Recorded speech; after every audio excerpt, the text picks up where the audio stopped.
Hello, good afternoon, and welcome to another Pharaoh stream with myself, Pharaoh. It's been a little while. I checked, and apparently it was almost 2 months since the last Royal Academy stream. How time flies. Well, there's a couple of reasons for that. Firstly, tracking down these last couple of Royal Academy Illustrated has been exceptionally hard. 1937, which is the year we're doing today, has come all the way from Spain, and I've just managed to locate 1939, which has come from Australia. So I now have everything we need to get all the way to 1940.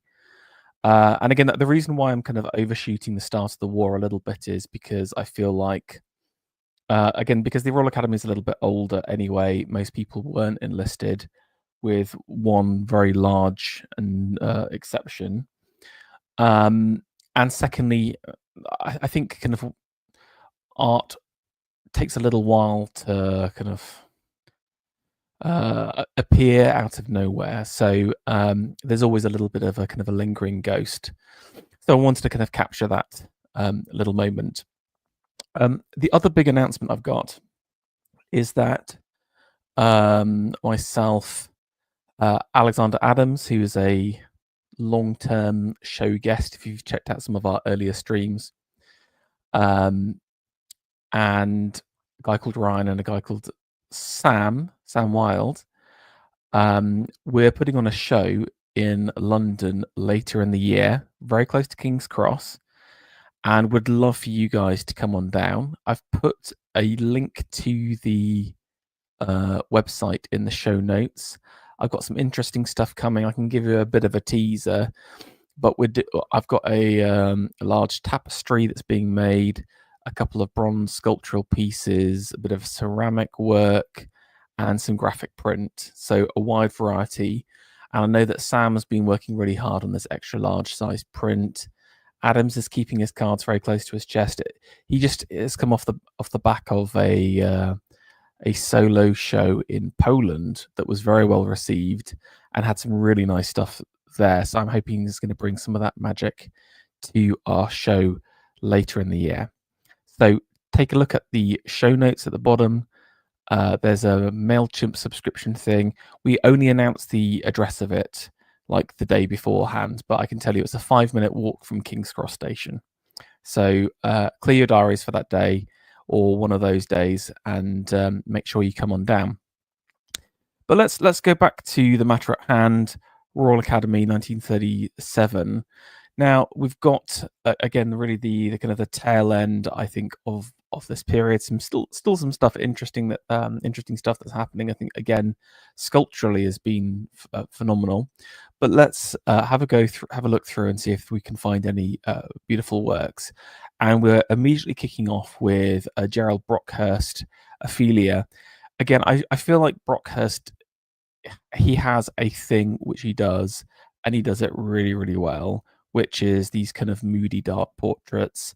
Some of the guys, I think, just aren't that great. We've had one or two pieces that are pretty good, but this girl who was his artist model, and I think he eventually married her,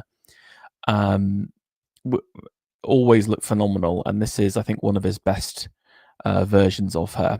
And we can see here this is titled Ophelia, so obviously the princess from Hamlet.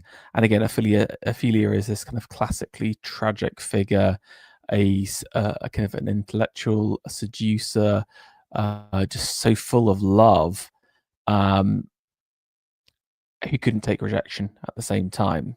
So it's interesting he's chosen his model to kind of go into that figure, because obviously the classic Ophelia is, of course, Mamile, the dead body floating down the stream, and that kind of Ophelia is very very fresh and like virginal, young. It's all about the kind of primavera, the first flowering fruits, and ultimately the kind of rejection leading to madness and death. This is a much different Ophelia. This is Ophelia the seductress, but also I think he captures some of the almost kind of mad love that Ophelia has for Hamlet here, especially in the eyes. So in some ways, this is like a classic Brockhurst painting. We've got these really dark tones, dual tones, the blues, yellows, browns. Again, so it's a little bit different. Like I will give credit where credit is due. This is not just an exact repeat of what he normally does. He's also got her sitting down as well, which is interesting. Although, like on a cushion or something, you can see the kind of edge of a chair being held onto. Gives it that kind of casualness, but she's turned straight towards us with this great intensity that is very, very powerful. She's gently holding onto the beads around her neck as well, very, very gingerly. And I think, again, with the hand, there's a bit of a tension in that left hand as she's holding it. We can't really see where she is. Brockhurst has kind of really knocked back the detail in the room, but we can see maybe some stairs on the right-hand side, a table on the left. We're definitely situated indoors, which again is very different to his normal style. And I think it's very, very powerful, very, very seductive, but also a little bit maddening. And again, a really nice change on a subtle change on the color landscape here, with the kind of the blue-yellow axis. I think this is one of Brockhurst's best, actually, and I love the kind of outfit, which is simultaneously just like so 30s, but at the same time, harks back to something a little bit older, but a little bit of medievalism at the same time. Okay, we're moving on to another Meredith Frampton, and I think Frampton by this stage is just producing exceptionally high quality pieces of work. The last couple of years, there's no ropiness. It's very, very powerful. He does what he does very, very well. And again, I think you could criticize him for a bit of repetition, but I would say that because he gets kind of selected for kind of bigger commissions at this point, that gives him a bit of range. And that there is some kind of interest here still, and this is a game of patience. But this is kind of interesting because it's okay. A game of patience is a classic card game. It always reminds me of something like my grandmother, because again, society women of their time would pass the time by playing cards or reading a novel, etc. So this is very kind of turn of the century high society thing to do. But there's a whole lot of other interesting things going on in the painting, which make it a little bit different. Yes, we've got this strange forced perspective. Like, look at the table across here. There's a bit of a fisheye lens down there. We've got this beautiful figure, ginger hair. She's looking across to the side. So she's playing a game, but she's not engaging with it. And again, that's interesting for me. What's she doing? What's in the room that's happening that's going on? Is the game of patience the game of cards she playing, or is she waiting for a moment to speak to someone, or something else that's happening? Frampton has a lot of these kind of very casual settings. So again, he's got us sitting down playing a card game in this kind of beautiful house, but he's added in a few other things that are interesting to me. Firstly, the floor, which is quite a plain, like a Victorian. They call them quarry tiles, I believe. So again, maybe there's this kind of farm setting is the immediate feel I get, and actually maybe that's justified with some of the background detail he's added in. Again, a very un-Frampton-like piece there. You can also see the interesting symbology here of the apples. Again, whenever you put in fruit, it's about fecundity, about fertility, about richness and growth. There's also these kind of like a little, I would say this is a hand-picked set of kind of flowers and corn, the kind of thing that you get if you're going to just kind of walk out in a field on a or like a late summer's afternoon. You can see like the roses or the flowers are barely blooming there. So again, this is another kind of, I would say, kind of fertility or harvest. So we've got these kind of symbols of like something is going to blossom and bloom. And then interestingly, what do we see? We see the King of Spades on the table again. I think again, all of this is about her waiting for a moment to strike, or waiting for her man at the same time. And maybe there's some kind of additional background to it. But again, I really like this, and again, I think it sort of gets Frampton out of his rut a little bit in terms of what he's doing. The symbolic elements are interesting, and a good twist. Okay, we've got a Charles Gear piece here. Gear really likes to paint onto silk, which again is a very Asian influence. Whenever you think about silk painting, you think of Chinese or some Japanese works mainly. Why do you paint on silk? Well, a couple of reasons. I would say that it gives something like a watercolor more punch than you'd get from just painting onto paper. It gives the whole real piece, obviously, it's like a silk satin normally, so there's a bit of a shimmer and a shine to it, and a real softness. And interestingly, he's chosen to do this lovely landscape scene, which I really quite like here. I particularly like this kind of dry stone wall across here, the cows looking out. There's a lot of kind of like man at the bottom versus nature, and this beautiful landscape with the rains coming down. Gear loves to go off like a very like a red yellow, a cobalt blue, and like quite a vibrant green are his three color touchstones. And if you see the rest of his work, he always goes back to those things. But like, I wouldn't say Gear is the top tier landscape guys of the time, but I think he is still really interesting and worthwhile taking a look at. Okay, we've got another Philpott here. Philpott he's got a couple of years left to live. I think he dies in 38. And he's still in his kind of like modernist phase, but he's developing it more. And I do really like his portraits in this time period. I'm less keen on some of his kind of his classical pieces. I think his symbolist phase is by far the strongest for those kind of mythic works. But he creates a really unique style. I do wonder how much influence this had on like the 80s or something, because in my mind, just aesthetically, instantly has these touchstones. This is Mrs. Gerard Simpson. She's kind of looking out wistfully across there into the corner. He's got her holding on to her jacket, which is very defensive. I mean, the hands are so beautiful here. They're so lithe, so long and thin. And again, I think you've got this very impressionistic detail on something like the background, but he knows when to tighten it up a little bit.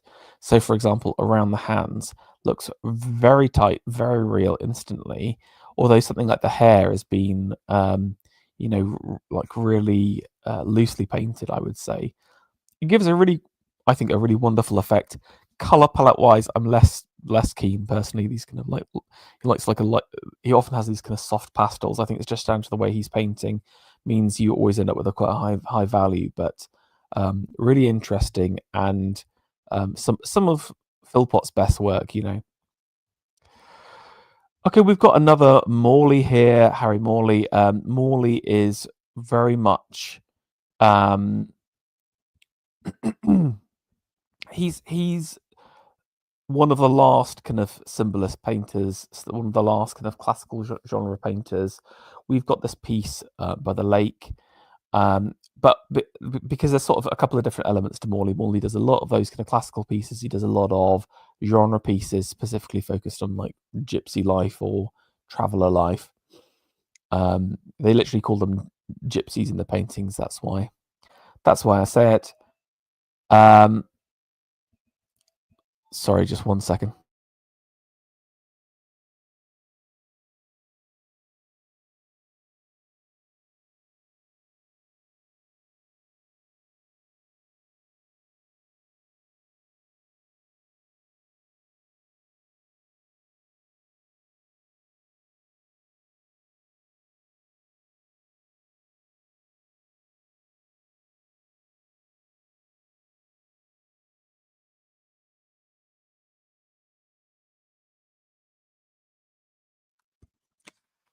Sorry, the doorbell went off. Apologies.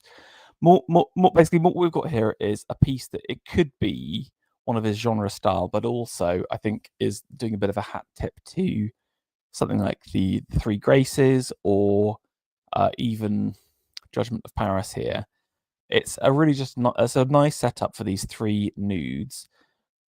I think this is an okay Morley work, not one of his best. I mean, I quite like the figure on the left hand side there. I think she's very, very delicate, has done the hair nicely, some good clothing work, but I think Morley can do better than that, basically.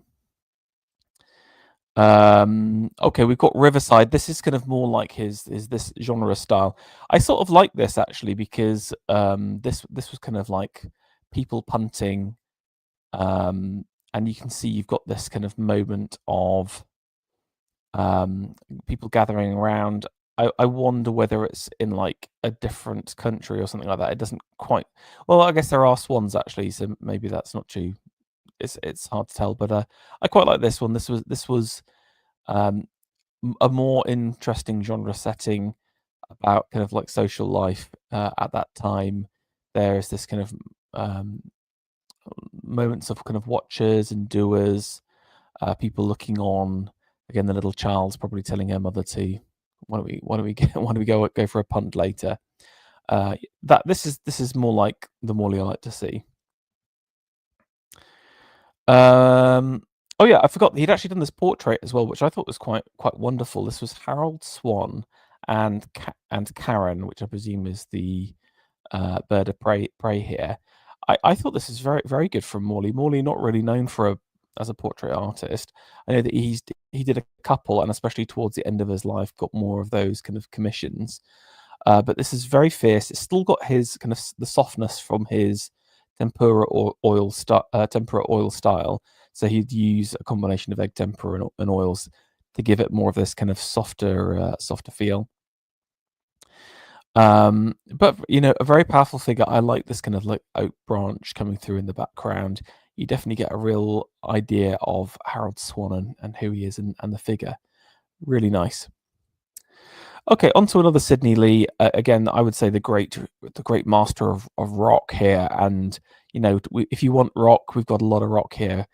The Dolomite, so obviously the Dolomite Mountains. These kind of large mountains going up into space, up into sky across there. There's a couple of birds floating along, and we see these little bits of these trees across here as well. You can also see these kind of men trudging across. He loves to do this man versus nature or man in the shadow of nature, showing our place. And again, I think that again it shows scale. It shows the spirit of man versus the adversity of nature. But I think this is again one of Lee's best pieces for a couple of years as well. Really nicely done. One thing I would say with Lee is you have to see some of his paintings up close. Obviously, that's for everyone, but he uses this very textured paint, and that gives it a real 3D effect on the canvas.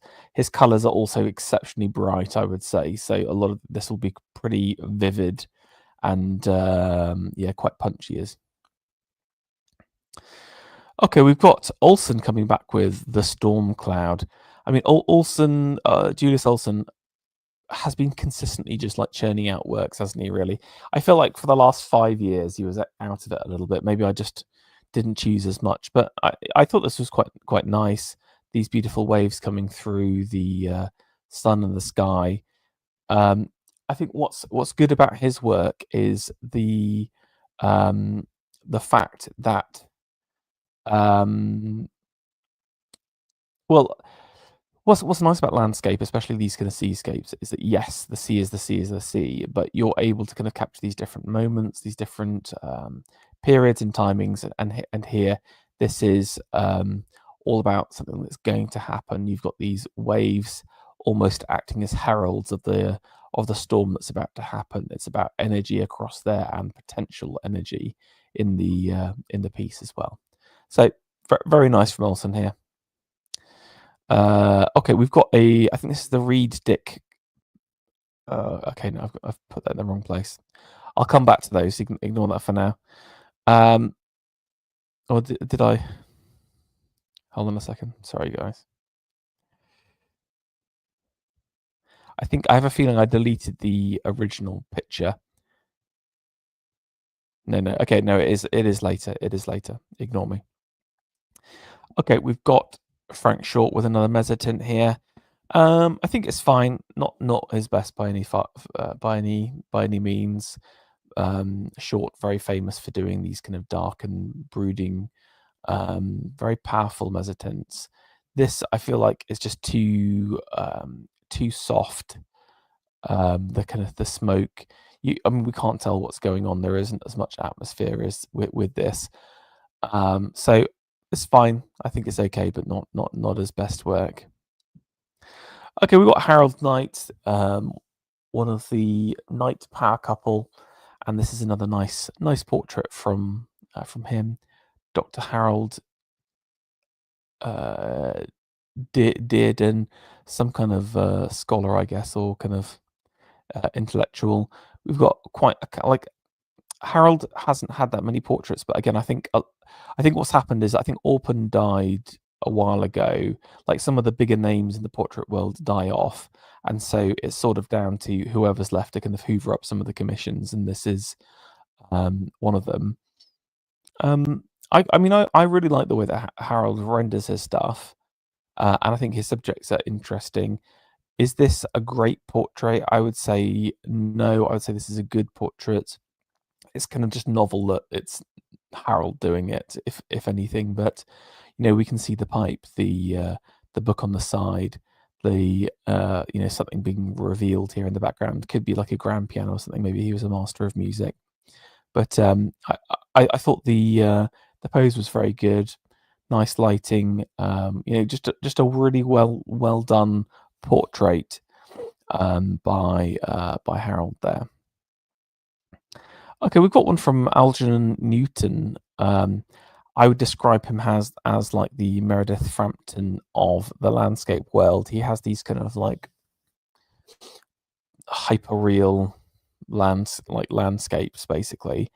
I think often his work seems a little bit twee and a little bit strange, but I really like this one. I think this is kind of Algernon at his best, if I'm honest with you. And you can see here we've got this lovely stream. It's a very centered piece, and then the weight comes from this large. I think it's a hay pile, as opposed to a rock. And then we've got this like lovely tree. Again, color wise, it's yellows, it's greens, it's blues. And then we can sort of see like maybe the moon or sun poking through here in the center.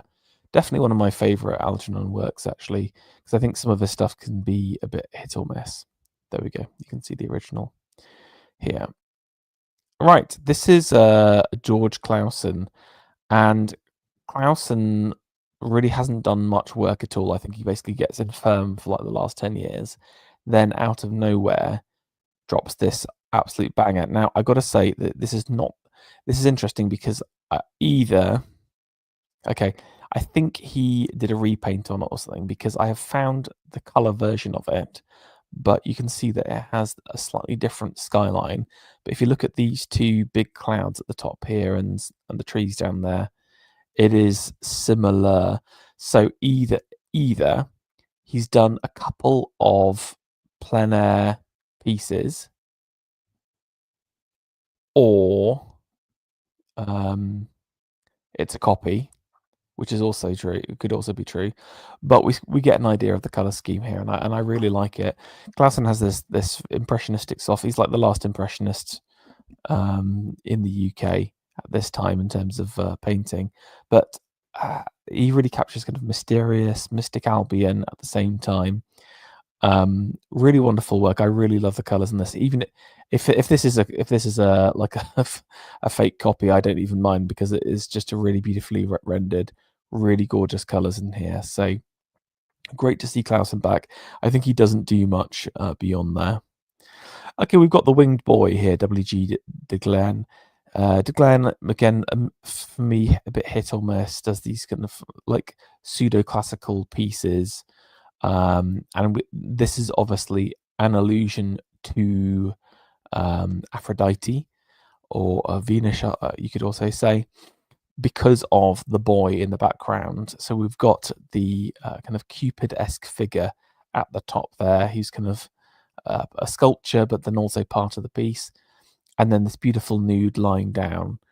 I don't really like the Cupid in the background, but I do think the nude is done very, very nicely. It's very shy, really. You know, you can see the legs pointing inwards, the hand kind of playing with the fabrics underneath, and she's sort of looking out into the distance. So it's very coy. But you know, I think a really quite nice nude. Again, I would say this is kind of like middle of the road for De Glen, if I'm honest with you. But still, I think it's been relatively well rendered. Okay, on to Dodd Proctor here. So again, the second power couple of the Proctors. I think Ernest is dead by this point, so Dodd's by herself. This is in the rock garden. Like Ernest tended to focus more on the kind of mythical and classical, and he has got a bit of a war hors d'oeuvre as well.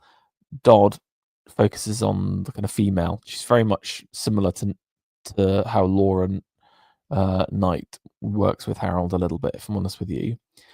I'm just not that. Again, she's very, very well celebrated, partly because of her, you know, preeminence as a female painter of the time, which I can obviously respect. However, she often chooses these quite childish and twee subjects. It's like little girls, or you know, just you know, this is like a little girl sitting in the rock garden. Like I think when Laura Knight does something like this, she makes it has a little bit more of an edge to it. While I feel like Dodd's is literally a bit too sentimental, and you end up with these kind of a bit sickly pieces. I like Dodd's earlier work, where again it's that kind of the sleeping figures, and there's a bit more mystery into those elements at the same time. But still, you know, very well rendered. I would say that Dodd gets into a rut at this point and doesn't really get beyond these style paintings, if I'm honest with you. Speaking of Laura Knight, we've got the London Palladium here. Again, she's really interested in like clowns, the circus, and entertainment, and ballerinas, etc. But this is kind of interesting because she kind of inverts the piece a little bit, where she's kind of not looking at the performers but the viewers. And here we're up in the gods in one of the boxes here, and we've got this kind of lovely society lady looking down to the entertainers. And I really like this piece. I think again it's a good, it keeps within her kind of like genre and the area that she's interested in, but a good variation on that. There's lots of little details here. The flowers behind from an admirer, the fan to keep her cool, the little booklet of what's going on. She's taken her glove off at the same time. Is there a significance to that? She's looking out, but sort of into the distance as well. Is she really that present in there? What's she thinking about? And then you've got this beautifully rendered theatre, and you can see the kind of musicians at the bottom. You really capture that sense of the moment and entertainment. And there's really nothing quite like a full theatre. I think it's a very beautiful thing to be part of. Now, I have not managed to find the original piece, but I did find this. Apparently, the Palladium, because this is done, the London Palladium, bought the right. Oh, also, I'm right in thinking that the London Palladium then became the English National Opera. I have a feeling. Anyway, these guys have obviously bought the rights to the painting and then turned it into a lithograph. So we're not looking at the painting here, we're looking at the litho, but you get an idea of the colours. And actually, I like seeing some of the reds of the jackets, the yellows. The colour landscape is, I think, really quite wonderful. But I think overall a really nice little selection there.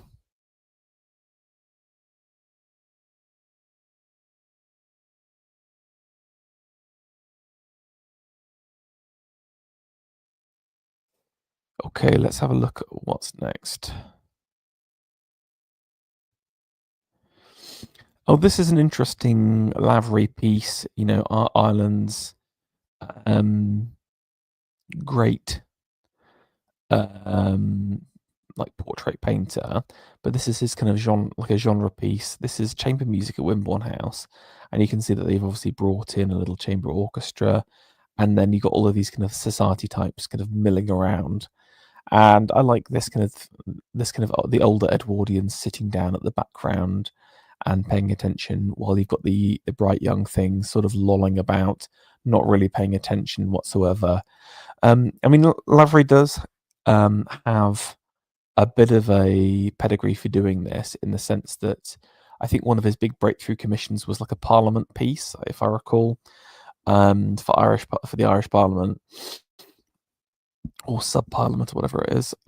So these kind of larger pieces he can do, and he's got the ability to. But I thought this was quite nice, actually, and does really capture the moment. I sort of like this figure down here, breaking the fourth wall a little bit, looking at us. Maybe judging, this guy who's fallen asleep, or this is definitely a comment, I think, on the youth.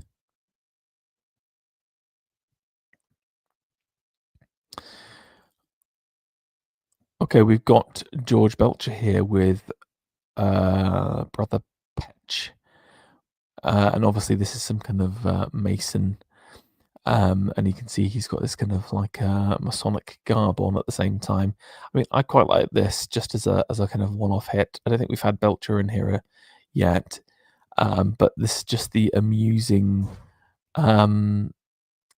moustache that he's wearing, the pint in the hand. He's obviously I am quite anti-Mason in general, but he struck quite an amusing form. And actually, I found that someone was I think someone used this picture as part of a booze advertising campaign, because I found someone selling like a print of it, and you can see here, regale yourself with Ansel's the better beer. So it's literally ended up being used as a beer advert, and I quite liked his like big gouty red nose there as well. This is a definite English archetype figure, and very entertaining to me. And the painting's quite nice as well too. Let's get rid of some of these. Okay, we've got Harold Williamson here. This is Sea Haunt, and again, I would describe this as maybe kind of like a interwar nude setup.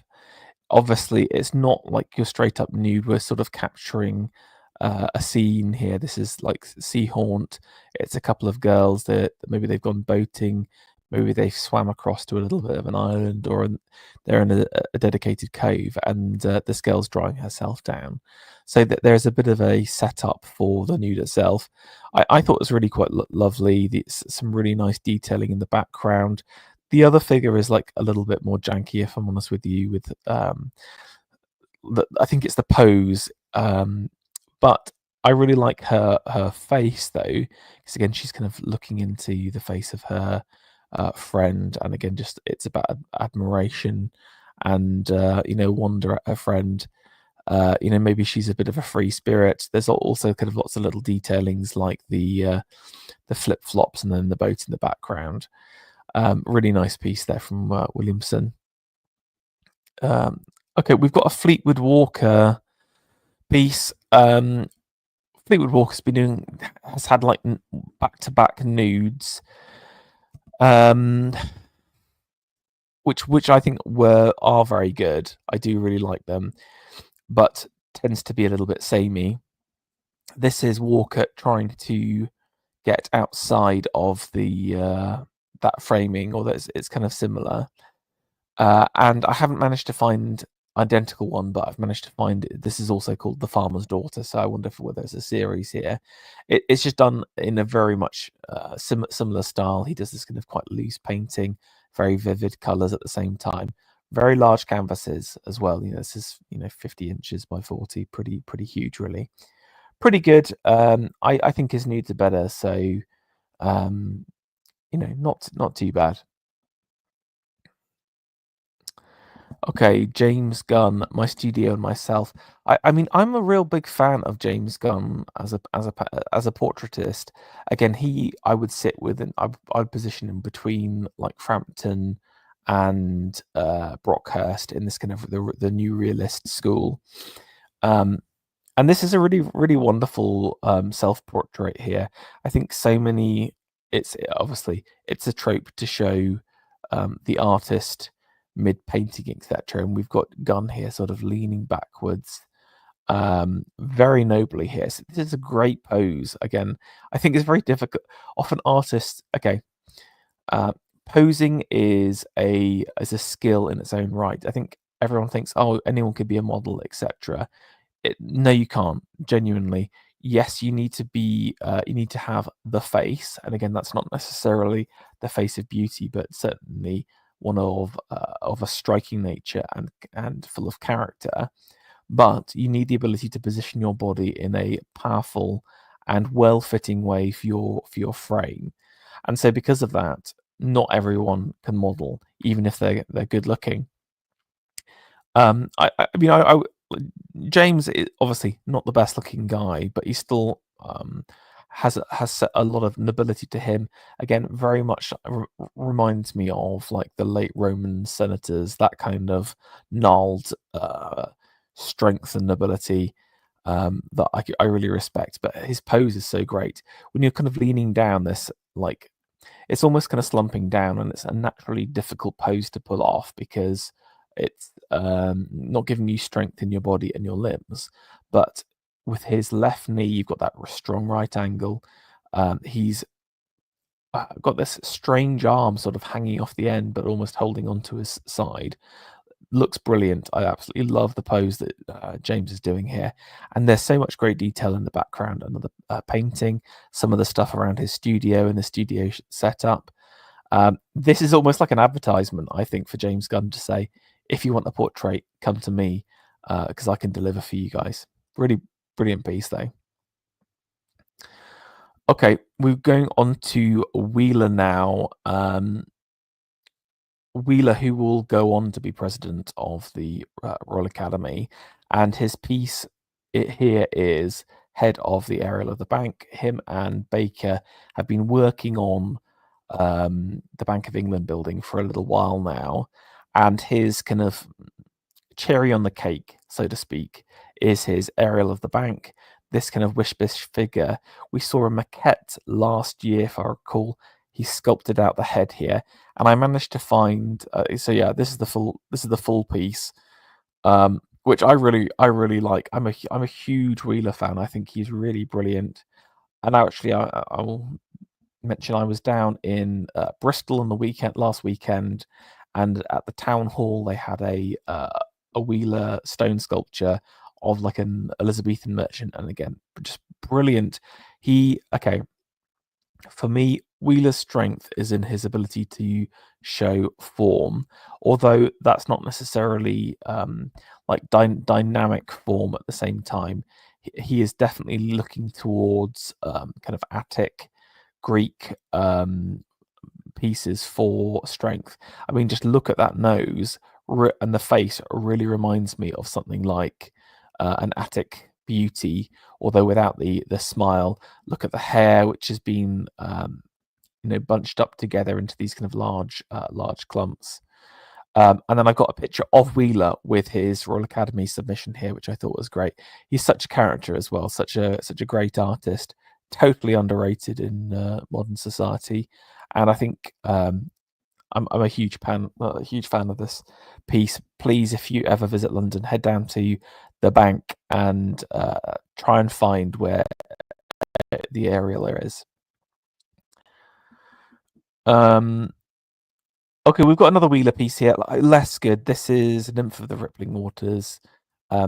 This is, in my opinion, he's trying to go onto the Alfred Turner patch. These kind of delicate thoughtful women. Um, I think it doesn't work as well for me. I think it's partly the pose. You've got the legs at 90-degree angles, this kind of leg lifting up, which is a bit strange. But then it's the hands that don't work for me. It's you can have awkwardness. I think awkwardness is good, and again, someone like Turner manages to channel like gangliness and awkwardness into this very interesting and intriguing form. While there's too much friction going on, but it was still one of the better pieces, so I still threw it in there anyway. Okay, we've got a Goscombe John. Goscombe just working away in Wales, occasionally throwing stuff back. I mean, nothing too much to write home about. A great seal for the realm, which I thought was quite cool. So again, this is used on official documents. We need to go back to wax seals on stuff. I was thinking this the other day. Everyone needs to have seals for stuff because I think it just looks so cool. It's very aesthetic. Just a nice relief there. Good horse, well executed, but I think it's not the most interesting still. Now, this is one of my highlights of the show. This is the Bronze Lion for the Norwich City Officers by A.F. Hardiman.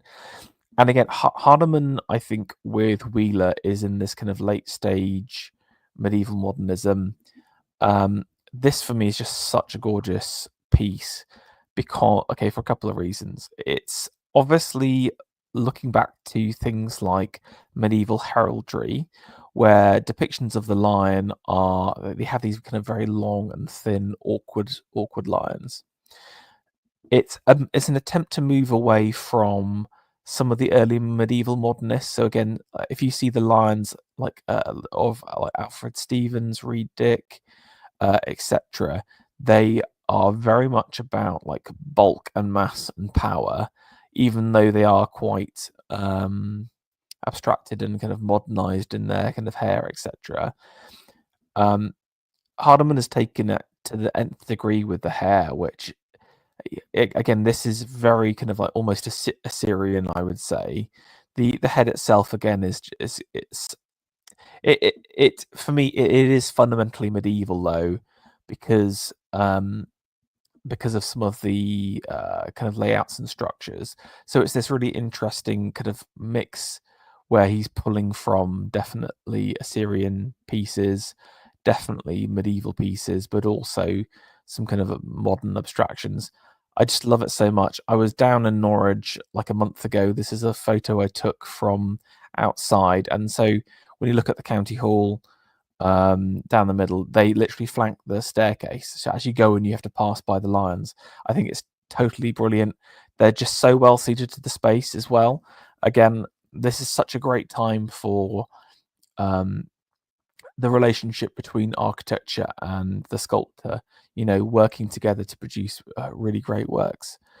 Very much love it. A really big fan of Hardiman as well. I think he, again, didn't really get to produce that many bits of work because all of these guys are going to become irrelevant under the new regime post Second World War. But I think one of the best pieces from this year for me. This is kind of interesting. This was a Reed Dick doing a torso. Now, again, when we talk about torsos, you think of the heroic torso. It's a classic trope in both in the classical world, but also in the modernist world as well. Like Rodin did one, Mestrovich famously did one, which was excellent too. Reed Dick here is doing something similar, but for the female. This is almost like a Venus de Milo kind of style. Very subtle, very, very beautiful. I don't know as a format if the female torso works as well as the male one, in my opinion. But I still think he's trying to produce something very, very interesting. I mean, I couldn't quite find the actual one as well, so I just put that in there. The one that he submitted here, I think, is way more beautiful. Where again you've got this kind of, it's much more soft, much more voluptuous in the hips, and again more like a Venus de Milo where the head's been chopped off. Although it's hard to tell. I wonder whether he did like a series or a couple of variations. Remember Reed Dick and the Spinner? He did like 3 or 4 versions of it, basically. Speaking of Reed Dick, we've got the Little Boy and the Goose, which again, I'm very much against the kind of pooties and these silly children in bits. This for me is like very much on the the very edge of what I think is acceptable. I mean, I just really love the duck here. Oh, sorry, the goose here. That the feathers are wonderful. Again, if you've ever seen Reed Dick's eagle for the RAF monument, very very beautiful. He renders feathers so nicely, like you wouldn't believe. Why I quite like this, is that it's a sculptural piece tied to a building itself, and this is the building. I think it's near Whitehall, and you can see there's a couple on the corners. Love the building itself. This kind of late Baroque revival, Baroque modernism thing going on. But then the boy with a goose on the corner here. Personally, for me, I would have wanted something a bit more grandiose, a bit more heroic, but I still love that it was contextualized to the building at the same time, which I thought was very cool. Okay, last couple here. First piece, Alfred Turner, and this is his one of his a portrait of the daughter, Billy. Turner is just the master of subtlety and softness and really capturing a different kind of charm that no other sculptor has done since. And I think the sculptors that managed to do it before him were, again, literally the kind of Attic Greeks, or maybe you'd see some of this in some Egyptian works as well. Really interesting piece in its softness, in its subtlety, and it's just quiet beauty. Okay, we've got Ledwood here. Ledwood, this was his diploma work, The Earth Rests. We've got Earth personified as a woman. I mean, Ledwood, for me, is a bit hit or miss. I think he tries to get into the kind of the Henry Moore space too much post this. He's a bit of a follower. He's not interested in kind of producing works consistently. He just kind of like latches on to what's going on. That being said, I think this is a very good piece. There's definitely some Reed Dick in here. Definitely some I think of maybe a little bit of Wheeler in there as well. Very calming. Maybe some Macmillan. I was thinking actually.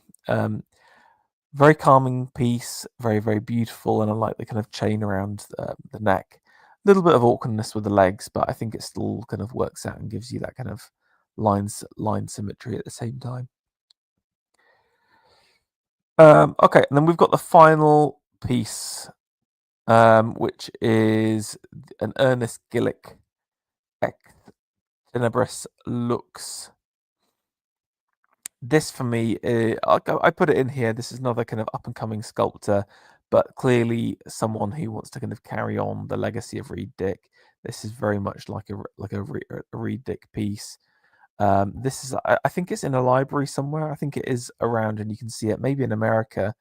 I think this is a good work, a fair work, and a nice initial piece for a kind of a younger artist, and something nice to finish up on.